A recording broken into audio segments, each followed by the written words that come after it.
From the morning reading, the S&P 500 has suffered nearly 70 negative days in 2015, the most since 2002. That's remarkable given flat performance in the index and suggests distribution.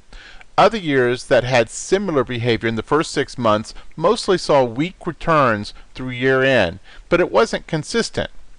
Over the past 3 days, an average of more than 70% of the New York Stock Exchange volume has been in advancing stocks.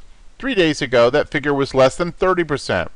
This is a short-term variation on the breadth thrust. Since 1962, there have been 24 of these when the S&P has been above its 200-day moving average. The index added to its gains over the next week 19 times. That stayed mostly consistent over the next 2 weeks as well, and then broke down a bit in the immediate term. But 6 months later, 20 of them were positive. The biggest failures were occurrences before the crash of October '87, and then again in June 2011 and May 2010. Other than that, weakness tended to be contained over the next several months. Hello, this is Stephen Harris, a head trader from Falcon Global, where we model best practices for investors, traders, and day traders from entry to exit every trading day. In this daily video, I provide my opinion and insights of current market trends, market timing, volatility, and hedge risk levels for the upcoming day for the key U.S. financial markets. It is 6:20 a.m. Central Time, and I'm recording this in preparation for the market day of July the 14th, 2015. Full disclaimers are at the end of the video, but be aware that this is for educational purposes only, and only you are responsible for the investing or trading decisions that you make. So let's just see what we've got going into the overnight action. On the 4 U.S. broad market indices, we're essentially scratch on all of them. Really nothing significant enough to even mention. Crude oil, though, is significant. It's down 2%. Euro up about 1/4%, bonds down about a little less than 1/4%, and gold down about 1/4%. In overseas action, China down a little over 1%, Hong Kong down about 0.5%, Japan up about 1.5%, kind of unusual to see those going in opposite directions. Germany down about 0.5%, and United Kingdom down about 1/3%. In terms of macroeconomic reports, we have in the United States core retail sales and business inventories, and that's about it. Okay. And then in terms of volatility, obviously big bullish day yesterday. So combined with Friday, we've really taken a lot of the edge off in volatility. In fact, short-term VIX is down to a 13.32. This was over 20 not that many trading days ago. So volatility has truly been crushed in a big way. You see the IV percentiles all in the lower third, 18, 11, 19, and 30 on the Dow. I will mention the NASDAQ put in a 2 standard deviation move yesterday, while the others were about a 1+ standard deviation move.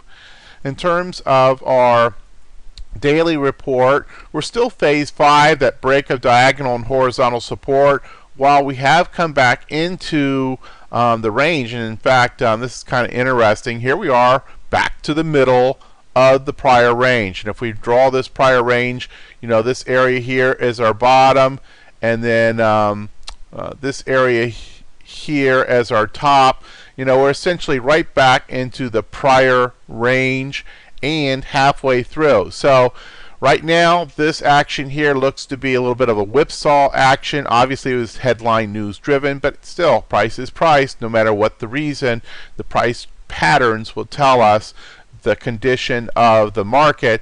This, though, turns out at this point to be a whipsaw. We're back into the range, and at this point I would say we're largely range bound. And we've had the poke out just before Memorial Day, which utterly failed, and then you had the breakdown here in recent days that utterly failed, and all we've accomplished is back into the range. So nothing to be able to point to. Now, if you look within this pattern, you do have a higher high, We'll look to see if we can get a higher low. If that happens, then we would probably upgrade this back to phase 3, and more importantly, just simply call this, confirmed range-bound activity until something else proves you otherwise. In terms of the others, here's the Russell. Now, note here that we had this uptrending channel. It broke.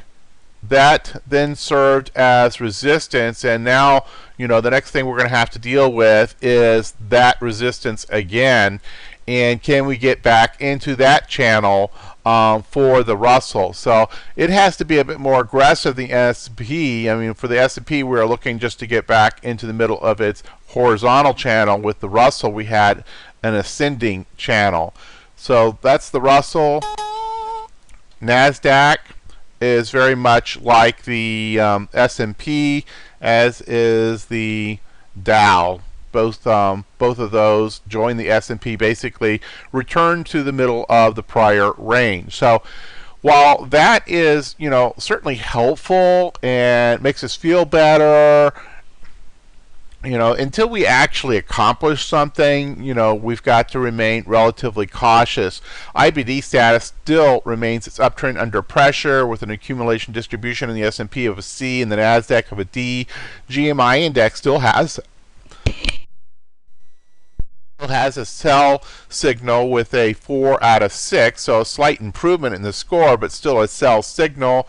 Stock charts decision points have not changed since yesterday, so not very much green on those. Our intermediate term market posture is mildly bullish, and this has held up now for 2 days. You see 31.3, 33.5, 29.7, 28.2.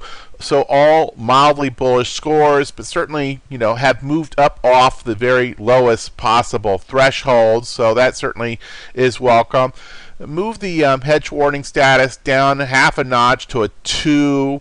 We still have an awful lot of cautionary statements here, but I think the fact that we have come back with 2 back-to-back very strong days back into the middle of the range, the risk that we are going to have significantly elevated risk levels just doesn't seem to be quite there. Though don't get complacent by any means. There's still an awful lot of warning built in here. We're a long way from a healthy bull market. We still have the market and decline warning on our volatility cross relationship. And we have our distribution day count is still remaining quite high at a 5 for the S&P and a 4 for the NASDAQ. We did put in very nice count on the new high, new low yesterday, 307. So that tripped up over the 300 threshold. And also on the risk aversion indicators, while none of these have flagged as risk on, they certainly have improved pretty significantly. You see 2 of them have turned to where they're rolling up. One is just started to roll up. The other 2 are about to actually cross over and would go risk on with another probably bullish day. In terms of special strategies and their opinions, VIX is inside the acceptable window, and while technically volatility conditions are acceptable, you got to consider this potential for the increased volatility that we've been having of late, and the hedge risk level 2 still being present. Covered call strategies, conditions are acceptable there to initiate new positions, but consider position size reduction along with the 1-to-1 distribution between in the money and out of the money strikes. So I think probably in all 3 of these, and put selling, same thing here. Conditions acceptable, but consider reduced position size until the market is a confirmed bullish posture. And then things with defined risk like put credit spreads, and consider scaling into positions. These are all kind of stick the toe in the water. We are still hedge risk level 2. We still have a lot of risk off signs, distribution days.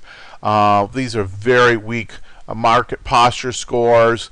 There's just an awful lot to be cautious about. And yet at the same time, when you look at where are we on the charts, we're we're back in the middle of the range. So it would seem appropriate to start putting some positions on. Frankly, I would prefer option income and put credit spreads on core portfolio type holdings as a way to kind of dip my toe in the water, as opposed to highly directional trades, which seem to have a very difficult time in this environment actually following through to anything. So more of a passive income kind of approach, defined risk kind of approach, than thinking that you're going to buy Apple and have it move up $40 or something like that. It's just been very difficult in a lot of markets to get any kind of real follow through. And here's Apple, of course, so kind of back into its old prior range as well after its dip down. Now it's of course coming into earnings, but so that's an example you might need to tiptoe around. But anyhow, bottom line is it's been range bound. So if you've been trying to be directional, thinking that you're going to get some of this kind of activity, that hasn't happened since the middle of February. So and this is one that everybody loves to trade. It's the first symbol that people will call out in a group and stuff like that. And those folks, unless they were trading by selling puts or some sort of credit spread, they likely have not been rewarded in quite some time. So I think that's probably a pretty decent example of many directional trades in the last several months. Okay, that should be enough for today. As always, greatly appreciate those of you who like us on YouTube or retweet us to your Twitter followers or stock twits, whatever your platform is that you follow us on. It does matter. I always notice those, and I greatly appreciate your attention to that. If you're curious as to what we do here at Falcon Global and applying the principles that I review in each morning's market preview, and more information is available at this website.